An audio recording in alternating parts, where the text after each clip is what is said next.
Hi, this is stuchiu. I'm starting a new series. It's called a stuchiu story. This is something I had planned to eventually do, but I wanted to get better at speaking. I'm just making an exception for this case because tomorrow is a starts the beginning of apocalyptic event, kind of, for one of the most iconic players in esports. That is soO from StarCraft 2. And for me, I believe soO is the most mythic figure in all of StarCraft 2. Obviously, he's a legend. He's one of the all-time great StarCraft 2 players, arguably the greatest, despite the fact that he's only won one event and lost every other finals. There's a very strong argument to make him as your greatest of all time player in StarCraft 2. And the reason I consider him the most mythic of all the different StarCraft 2 players, more than MVP, more than life, more than innovation, more than life or zest or whoever you have, is because soO is about failure. This is a man who has gone to every finals and he has lost every finals. When you look at his career, a bunch of people who write about him instantly recognize this guy is Sisyphus. Except, unlike Sisyphus was a metaphor. soO is a real person, and he has lived his entire StarCraft 2 career just pushing up that goddamn boulder up the hill and then watching it fall down. Every year, every night, it just keeps happening. And this is why I consider him the most mythic figure, because myths are about human representation, human foibles. They're supposed to represent and tell us something about human character, and I believe soO is that person, and what he's telling us is just through his own life example, right? Like he's learning from his failures all the time, and he doesn't let the failure stop him. He doesn't let them like consume him. Like there have been so many second place finishers throughout StarCraft 2's history that have fallen off the second they lost a huge event. So many of them that there's too many to name, but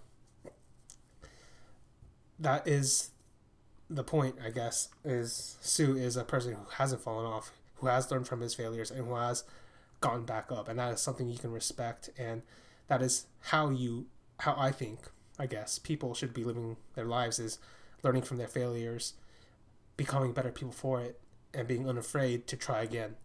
Or as Batman puts it, why do we fall? So we can learn to pick ourselves up again. And the crux of soO's failure is best summed up by a quote from William James, the psychologist. And here's the quote. So we have the paradox of a man shamed to death because he is the only second best pugilist or second best oarsman in the world, that he is able to beat the whole population of the globe, minus one person is nothing. He has pitted himself against the one, and so long as he doesn't, nothing else matters. And that is soO in a nutshell. But for soO, the one is himself. If you look at all of his finals, all 9 of them, he has only faced or rematched one player in the finals once, and that has been innovation. And one of those finals was like a smaller event, IEM Gamescom. So it's not really something you would consider. And that is kind of the crux of soO's failure, is soO is incredible all the way up to the finals. And then that's where he falls. So let's go over some of his finals. First one he ever gets to, GSL Season 3 Finals 2013.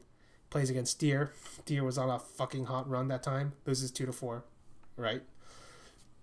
Then GSL Season 1 Finals in 2014.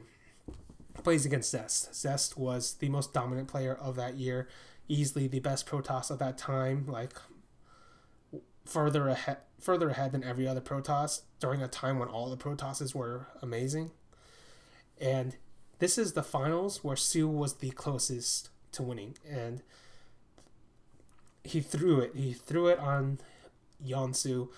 He had it with the mutas, but then he was way too aggressive, and then he lost too much to the Blink Stalkers. That's how it kind of goes down. But that's the closest he ever gets to, and that's when he starts thinking, oh, maybe there's something wrong with me. I'm not really sure. But he denies it. He just goes on to the next finals after that. It's Classic, his teammate. He loses to Classic 2-4, and you're thinking, what the fuck? maybe there is something wrong with me, but he goes into the next season, and this is a series I consider one of the most important in soO's career, and something everybody should probably study if you're trying to understand the psychology of winning in StarCraft 2. Because there are two important series that happened before this throughout 2014. First is the Zest Finals against soO, where Zest wins. The second one is the Kespa Cup, where they rematch, they play it again, and Zest is clearly the better player, like comprehensively. They play this finals. Obviously, they play the semifinals. Obviously, like Katz basically said, like he gave soO these builds and soO figured it out. But basically, what soO does is he avoids all of Zest's like strengths as a player, and he attacks his weaknesses. This is something you very rarely see because, first off, it's hard to identify the weaknesses of a player like that, and secondly, like obviously, Katz had something to do with the builds, but there's also the fact that a majority of StarCraft 2 players, I guess players in general, once they have figured out a style, they stick to it, and they don't really try to like analyze or self-reflect on their own style and how to put their strengths against an opponent's weaknesses. And this is what soO does here, and soO cracks Zest, and you're thinking, I was thinking, this is the time that soO finally wins his GSL. That's what I was thinking. And then he goes to DreamHack, and there he plays Solar in the finals. I'm thinking, oh, this is the cakewalk. He's beaten Solar so many times in the GSL, so many times in the Pro League. This is a done deal. He loses 0-3 to Solar. And I'm thinking, oh, god damn it. Because this is, at this point, it's clear to everybody this guy is a Kong among Kongs. He is the heir to Yellow, except at this point he's way more Kong-like than even Yellow was. And I remember his Twitter basically, right after that, he basically said it's better to fail than to get second. And I'm thinking, oh Jesus Christ, you have like a final in like a week, and then he goes against Innovation, and then he loses 2-4. And I think I legitimately thought that was it. He was done. Like, this guy had gone to the peak of StarCraft 2 greatness. He had the GSL is the most prestigious title I think you can get in StarCraft 2. It is the hardest title. It is the one with the most history in it. He had failed 4 times, and I thought, okay, that getting into GSL finals 4 times, that is so fucking rare. But losing it 4 times, like that should be soul crushing. Almost nobody has even gotten there. Most people have already given up by that point. So I thought he was done, and in 2015 he finally gets a small consolation prize. He goes in the Kespa Cup, gets to the finals, and then they beat Stark. Now this was a great result for soO, because he's been searching for that victory for so long. But I have to say, first it was a smaller event compared to the GSL, and secondly, Dark himself was kind of a Kong. Actually, he's only kind of a Kong compared to soO. Compared to the other Kongs, he's just a Kong. Like, he is another second place finisher, so that was always rough. And then after that, he goes to Gamescom IEM and loses to Innovation. I don't think there was anything particularly special. Just Innovation was a better player that time. It should have happened.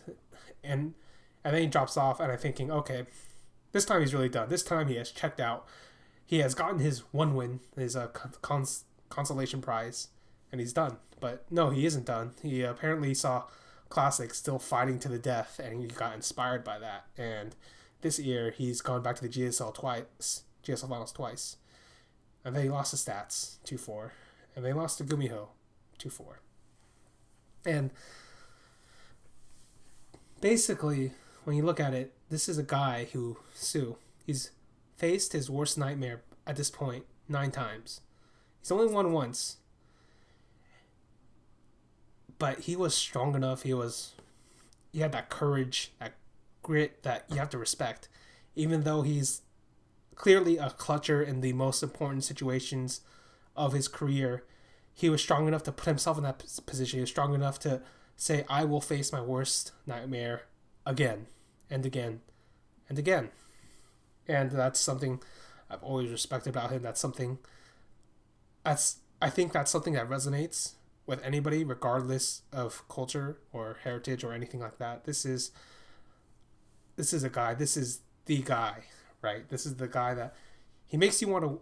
He makes you root for him, even though you don't really want to root for him, just because you know he's gonna fail, but you want him to win because he represents. He represents that willingness to never give up, to never surrender, even against himself.